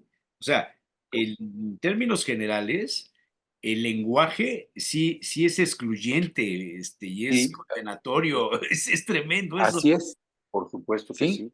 Sí, sí, sí, claro. Y entonces este amigo me hizo la reflexión en decir, no discapacites. Y efectivamente, o sea, dices, no puedes, ni debes. Ni Y en debes. esta la historia, no, hombre, dice, bueno, esa es la inclusión forzada, que metes a personajes que no están incluidos. Interesante, interesante. Ah, Pero bien. bueno, sí, sí, sí. ¿Y cuál es tu tema, mi querido Jesús Manuel? Oh, pues yo no traigo tema, yo la verdad. No hiciste la tarea. Yo traía el, Ay, ay, ay. Bueno, ven que el martes fue el Día Mundial del Orgullo Autista, ¿no? No sé si Ujú. les tocó ese tema o no, Bien. pero creo que es un asunto que cada vez es más común que se hable a la sociedad, ¿no? El de los Sí, autistas. sí, sí, sí, por supuesto. Porque hubo una época en la que como que los escondían las familias, ¿no? Les daba algo de pena o no sé cómo llamarle a esto. Sí, de hecho, es interesante porque, como tú bien dices, es cada día más presente, cada día más abundante los casos con diagnóstico de autismo. De hecho, para algunos pertenece a una gran familia de lo que se llaman ahora las neurodivergencias. Y estas son, pues, otro tipo de conductas, otro tipo de expresiones de nuestro enorme sistema nervioso y la conducta derivada de ello, eh, que para algunos todavía, por ejemplo, están los niños o personas, incluso adultas, diagnosticadas con síndrome de, hay Asperger. hiperactividad, sí, Asperger, etcétera. Que va de Eh, la mano, ¿no? El Asperger.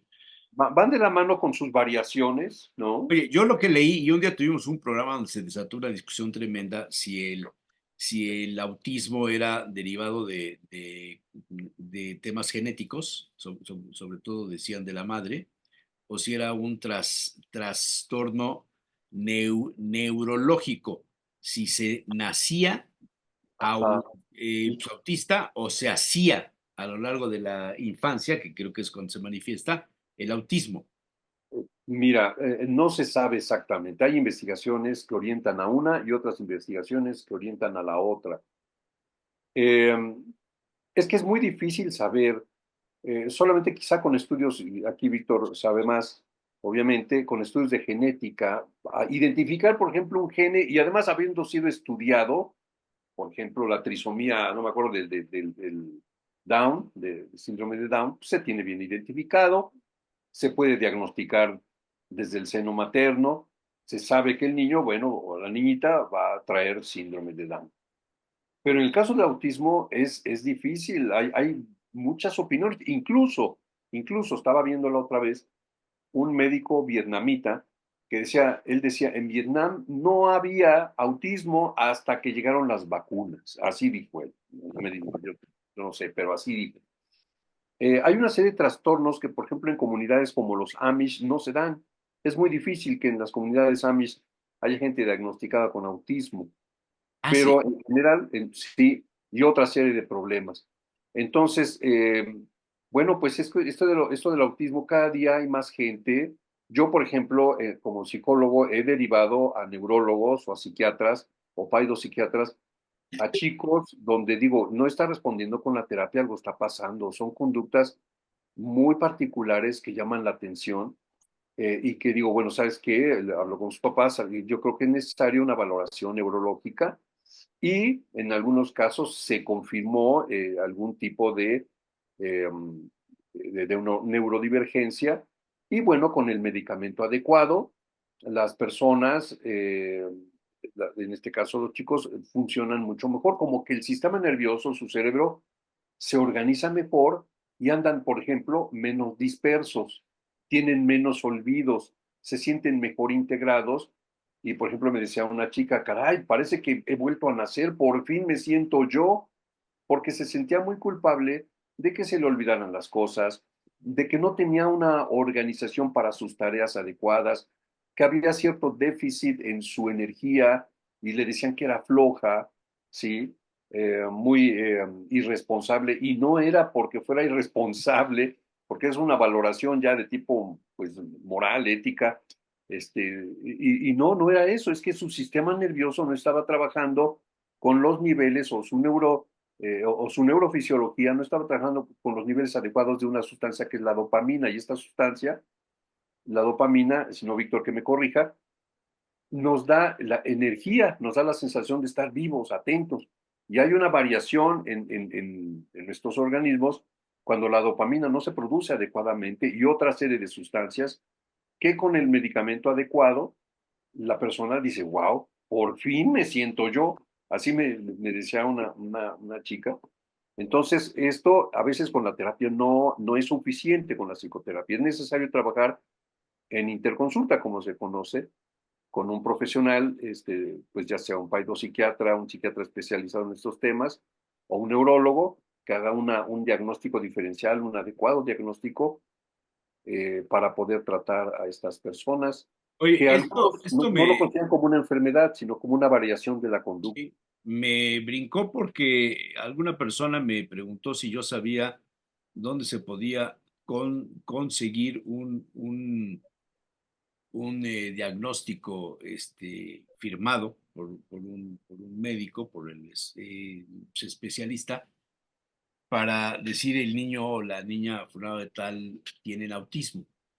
Porque hay ahora una serie de condiciones en el gobierno, de becas, de facilidades, de afiliación al IMSS Bienestar, a cosas de este tipo, pero para determinadas áreas como esta, por ejemplo, que pues, es una, no se le llama enfermedad, trastorno, como le quieras llamar, ahí yo entro en confusión. Pero Sí, ¿quién es el facultativo que debe dar un certificado de decir, Jesús Manuel es autista? pues eso que entra a mi juicio ya en el ámbito del médico, con especialidad en este tipo de problemas, y generalmente son neurólogos o psiquiatras especializados en este tipo de estudios, psiquiatras, neurólogos, sobre todo, ¿no? Quizá, no sé, insisto en que me corrija o no, Víctor, pero tal vez algún médico internista también con eso, o psicólogos especializados en este tipo de, de fenómenos. Sí, no cualquier psicólogo, sino tiene que ser un psicólogo especializado, psicoterapeutas especializados en este ámbito. Pero tiene que ir de Actualmente la mano con el médico. ya ¿Sabes tiene, eso, Víctor? Los neuropsicólogos, actualmente ya existe este término, esta especialidad, los neuropsicólogos nos pueden dar luz en este diagnóstico. Están las psicólogas especializadas en la niñez, en la educación. También hay pruebas que te van llevando de la mano para poder identificar el espectro autista. Y el neurólogo puede intervenir, pero sabemos que todo es una cuestión genética. Es entre hermanos, se puede repetir entre hermanos y que este trastorno comienza a tener. Pero las neuropsicólogas o neuropsicólogos pueden dar pauta a dar un buen O diagnóstico. sea, una persona, vamos a suponer, yo no sé si se den casos, de un autista que tenga un hijo, ¿su hijo puede ser autista por esa razón? Es genético, ¿sí? Tiene que ver con la genética. Algunos dicen, bueno, pudo haber faltado el ácido fólico, ¿no? En la construcción Ah, del eso es bebé, lo que decían hace mucho tiempo, que el ácido ¿sí? fólico tenía que ver en eso. Pero más que todo tiene que ver con la formación del sistema nervioso, el ácido fólico. Por eso es que te dicen, bueno, 2 meses antes de que quieras embarazarte, o ya estás embarazada, comienza a tomar más el ácido fólico para la construcción del canal neural, que es el sistema nervioso, tu cerebro, tu columna, todo el sistema. Y el ácido fólico ayuda, pero no tiene nada que ver con esto, con el espectro autista. Esto ya es genético y se va a dar. No hay otra razón más. En Pues fin, pero sí. sí hay que llegar al diagnóstico. Y otra cosa también importante es que las personas diagnosticadas dentro de este espectro autista, también es importante tratar, bueno, que la familia reciba orientación, incluso algún tipo de tratamiento, más bien orientación o psicoeducación se le llama, o ya en un caso dado, psicoterapia a la familia, porque muchas veces estas personas son rechazadas por la misma familia, son señaladas, les ponen etiquetas, a veces muy crueles, o en la escuela. Entonces, ciertamente creo que los entornos sociales de la persona que vive un diagnóstico de este tipo sí tienen que estar muy bien informadas para poder pues tratar de una mejor manera a la persona que ha sido diagnosticada bajo este espectro. Fíjate, nosotros aquí en la escuela tenemos experiencia en cuanto a esta parte de la construcción y los incorporamos a otros niños. Estos niños con el tiempo han llegado a estudiar hasta la universidad a Y través de línea, yo sé de casos, a, sí. tra a través de línea y dices, bueno, pues hay que darle lo mejor de ambiente para que ellos puedan tener su desarrollo, incorporarse a una sociedad y comenzar a desarrollarlo. O sea, no hay que esconderlo. A veces dices, bueno, necesito que esté incorporado a un lugar regular, a una escuela regular donde hay más niños, pero no necesariamente ellos necesitan también espacios más cortos donde ellos puedan también desarrollarse, salones de 10 niños, salones de 5 niños, en donde tengan que incorporar todas sus habilidades y se van incorporando. Maestros están y que saben tratar a los niños autistas, porque hay que darse sus Es tiempos, una o sea, no le educación puedes especial. exigir, ¿sí? Y entonces eso, o sea, tú tienes que procurar a tu hijo llevarlo a dónde para poderlo incorporar, en la aceptación, porque es la construcción de una autoestima y que tú no lo relegues como un padre, ¿no? Entonces, Claro. sí, no discapacites, sino necesitamos incorporar y estos niños han llegado a mucho. Ves niños que son muy altos, más que tú, ¿verdad? Con este espectro autista, pero que se están incorporando, dice, están enormes, pero hay que tener la sensibilidad de tratarlos. Sí, de ahí la necesidad de que las familias o los entornos sociales donde conviven estén bien informados respecto a este tipo de fenómenos. Porque, por ejemplo, en el ámbito de las relaciones, los chicos o chicas diagnosticadas así, una de las áreas importantes donde les cuesta mucho trabajo es la interacción, la comunicación. Entonces ahí no hay que forzar. No, pues que vente con los demás. No, prefieren estar solos, prefieren estar apartados. Claro, Hay claro. que forzar porque entran en mucha angustia y pueden desencadenar otro tipo de problemas. Así que con mucho respeto, mucha consideración e información, creo que eso es algo fundamental. Claro, claro. Muy bien. Muy Pues bien. señores, hoy Oye, es más breve, tengo una colaboración de extra con el doctor Ojeda y Vale. entonces nos quedamos hasta aquí. Les Vámonos. agradezco mucho. nada Próximo. más último comentario, Jesús, es que me llamó mucho la atención que en los medios de comunicación, en los noticieros, se habla mucho de que ya los soldados van a ganar el 20% más. Y dije, ¿Que ya ¿cómo que los? más? 20%? Los soldados. Ah, Y te voy a dar cuánto gana un soldado y un cabo. sí, Pasaron de 11,000 a 12,000, de 12,000 aquí a 14,000 pesos al mes. sí, Y otros pasaron de 15 a 16,000. Los vaya. oficiales, subtenientes, tenientes y capitanes registraron un incremento entre el 21,7 al 26,3%, de acuerdo al tabulador de la Secretaría de la Sedena. Con esto, los subtenientes egresados de los planteles militares pasaron de 16,000 a 20,000 pesos y los tenientes de 19 a 24,000. Los jefes mayor, teniente, coronel y coronel tuvieron incremento entre el 20 y el 21,8% y ganaron de 39 a 47,000 pesos. Un teniente coronel 49,000 a 59,000 pesos y un coronel de 72 a 87,000. Los generales brigadier, brigada y de división también reportaron un aumento. Un brigadier pasó de 85,000 a 103,000 pesos. Uno de brigada pasó de 98 a 117,000 y una de división de 107,000 a 127,000 pesos. Esos son los incrementos. Me llamó mucho la atención y digo, ¿cómo es posible que un soldado esté ganando 14,000 pesos? Ya, no sé, ¿Cuál? creo que deben de incrementarse más los sueldos en ellos, Estoy de acuerdo. porque son los que nos cuidan. Bueno, pues hasta ahí la dejamos. Vamos, Bueno, Gracias. nos vemos de bye. 15 días. Bye.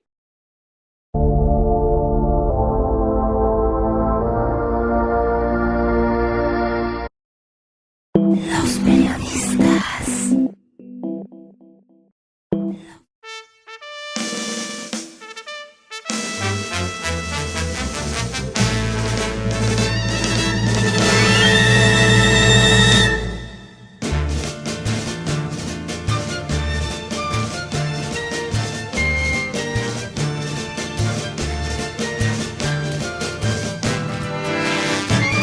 Dos noticias le llegaron al unísono al aventurero Salacaín, una local y la otra internacional. Una alarmante y la otra invitaba a la decepción. Agobiado por tantos quehaceres e invitaciones en los últimos días, el aventurero intentaba tener un espacio para recuperar la lectura y poner en orden la biblioteca, la oficina, las cuentas y el estómago. Un querido amigo se había reportado enfermo los últimos días. Infección, mala alimentación, recargo de estómago, decía la abuela, quien aconsejaba colocar un paño, toalla empapada en agua fría sobre el vientre, sin ropa por supuesto, y encima un cobertor o zarape de lana para envolver todo el vientre.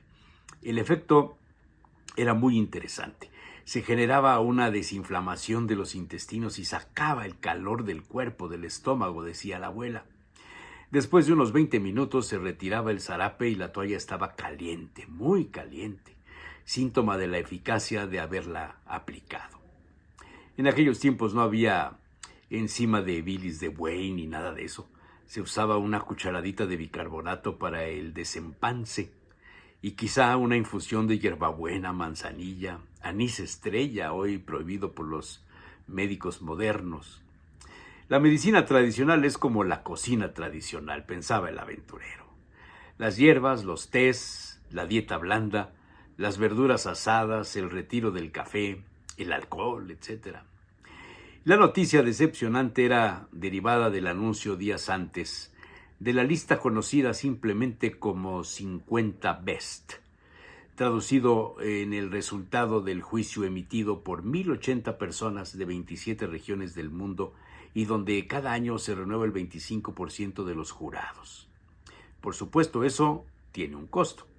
Y hay patrocinios como el Hotel Wynn de Las Vegas, San Pellegrino, Cerveza Estrella, American Express, Bodegas Veronia, Tequila 8, 5J, gobiernos regionales, asociaciones y muchos más. En la lista referida aparecen 3 establecimientos mexicanos. En el sitio 7 está Quintonil, sin duda muy merecido nombramiento y uno de los restaurantes donde Salacaín había tenido buenas experiencias. En el sitio 33 está Pujol. Sin comentarios, pensaba el aventurero. Un par de visitas fueron suficientes y prometió jamás volver. Y Rosetta, en el número 34, digno de visitar nuevamente. Convocaría al grupo, se dijo el aventurero. Pero la noticia realmente estaba acompañada de una crítica redactada por el especialista Pete Wells, con 12 años de experiencia en The New York Times. O sea, improvisado no es. Y dice Wells, la lista está dominada por lugares a los que la gente normal no puede entrar, donde los pocos comensales que harán todo lo posible por una reservación se irán a casa ahitos y borrachos. No son restaurantes, o no son solo restaurantes. Son pruebas de resistencia, espectáculos teatrales, monumentos al ego y, las 2 palabras más aterradoras en gastronomía, experiencias inmersivas. Fuerte comentario, duro y a la cabeza. El éxito de esos establecimientos está alejado de la comida, de la cocina, se busca más bien el espectáculo y afianza su éxito en las largas listas de espera y los altos precios a pagar. El primer restaurante de la lista se llama Disfrutar y está en Barcelona, tierra de buenos cocineros. Al día siguiente subió su menú de 290 a 295 euros. Pero Salacaín se detuvo en el recomendado por algunos amigos españoles, Alquimista, de Copenhague, un restaurante atípico montado en una bodega de un astillero para dar un espectáculo al comensal, bajo una cúpula donde los escenarios van cambiando en el transcurso de la cena, a la cual se llega después de cruzar 2 puertas de bronce de 2 toneladas, decoradas al estilo de Narnia. Y la carta, sorprendentemente atrevida, un trozo de bacalao con plástico comestible para generar conciencia sobre la contaminación en los océanos. O una barra de chocolate en forma de ataúd, haciendo referencia al trabajo forzado de miles de niños en los campos cacaoteros. Quizá uno de los platos más comentados sea el llamado pollo agotado, un trozo de carne de pollo pegado a la pata del animal, perfectamente limpia y acomodada sobre paja dentro de una jaula.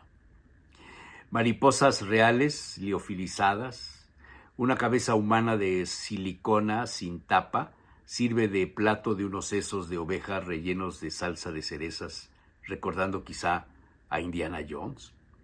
Un globo ocular, es decir, un ojo, es el plato donde se coloca una capa de caviar.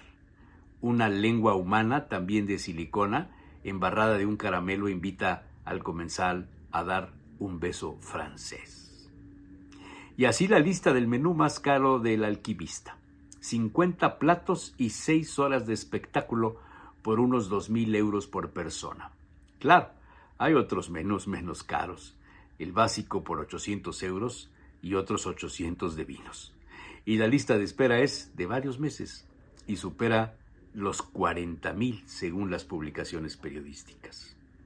En fin, los restaurantes espectaculares no son nuevos en las experiencias de Salacaín. De hecho, ha privilegiado siempre la oferta de Paco Roncero en la terraza del Casino de Madrid, con su cocina molecular. La otra noticia era verdaderamente alarmante y afecta al entorno más cercano de los poblanos: el alza en los precios de los productos del campo. De la noche a la mañana y ante la sequía, las lechugas se han puesto de 25 a 40 pesos, el brócoli a 60 pesos, el chayote a 70, el ajo a 90, el nopal 2.50 la pieza, la papaya a 23 pesos el kilo. Y así la lista de compra. Las marchantas del mercado han optado por no ponerle precio a los productos, pues un día suben y otro bajan, y aún faltan las lluvias. Salacaín había contactado a su proveedor de Calpan por aquello de la cercanía de los chiles en nogada. La situación es crítica, le dijo. Saldremos adelante, pero no en las fechas demandadas por los restaurantes de la ciudad. Dicho de otra forma, quizás sea una buena señal para la gastronomía de temporada y no para la promoción turística. Pero esa es otra historia.